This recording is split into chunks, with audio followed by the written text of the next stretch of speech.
Вынужденная посадка пассажирского Ту-154 в республике Коми. На борту самолета Ту-154 находился 81 человек. Можно сказать, что их спас Сергей Михайлович Сотников. Он в то время еще работал в аэропорту. Ижемский аэропорт в настоящее время используется как вертолетная площадка. Ранее принимал самолеты 3 и 4 класса. В 2003 году аэропорт закрыт для приема самолетов. Но Сергей Михайлович Сотников в течение 12 лет после закрытия продолжал ухаживать за взлетной полосой.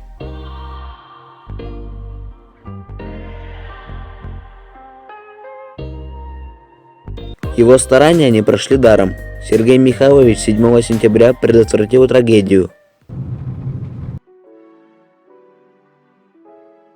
Ну, это было без 15:08. На работу я собирался. Хотел внучку отвезти по пути в садик. Ну, тут звонит мне Филиппов Володя. Он у нас тут техником работал. Говорит: слушай, тут летает большой самолет. Тушка или Ил. Он говорит: вроде на посадку просится. Я говорю: ты что? Ну, это ясное дело. У нас уже взлетно-посадочная полоса в реестрах даже не стояла нигде. Я говорю: не может быть. Я говорю: пролетный, может, какой-то идет, А-24.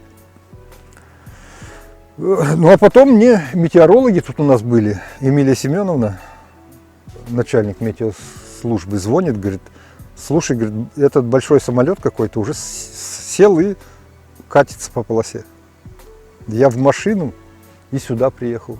Смотрю, тут все люди бегут, все. Я по полосе на машине туда сразу приехал, смотрю, на концевой он полосы, где-то за пределы полосы, на концевую полосу выкатился, на концевую безопасности выкатился на 160 метров и там чуть-чуть передней стойкой сел в грунт. Ну, с летчиком что, мы поговорили, я спросил, говорю: вы откуда? Они говорят: алросовцы мы, ну, с Якутии. Вот летели, случилось то-то, то-то. Ну, сесть на вынужденную. Вот увидели, спасибо тебе, что ну, хоть полосу поддерживал в технически исправном состоянии. Я у Новоселова спрашивал, он же принял решение сперва садиться на Ижму, на воду, возле поселка. Да. Ну, чтобы, как говорится, и в противопожарном отношении, если загорится, чтобы затушить, кто-то выплывет, и местное население поможет часть людей спасти. Нет, наверное. Я не знаю, я сейчас вот посмотрел, ну так, она еще осталась с того года нормально. Ну, не знаю, будет поддерживать вот это лето. Как там новый человек, который работает тут.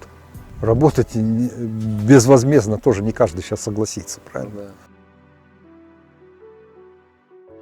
Ну, взлетно-посадочная полоса у нас, ИВПП, да, искусственная взлетно-посадочная полоса, она стыкуется с рулежкой и с перроном. На перроне у меня вертолеты садятся. Экипажи и пассажиры видят, когда на взлетной полосе все зарастает, бардак, самому неприятно.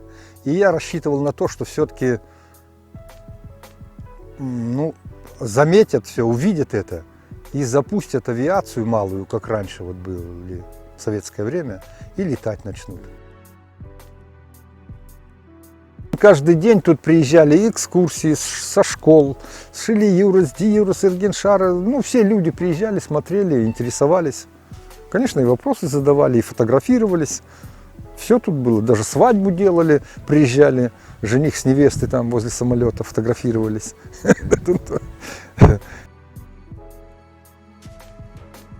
Было и радостно, что улетает, потому что здесь он не вписывался в структуру нашего аэропорта.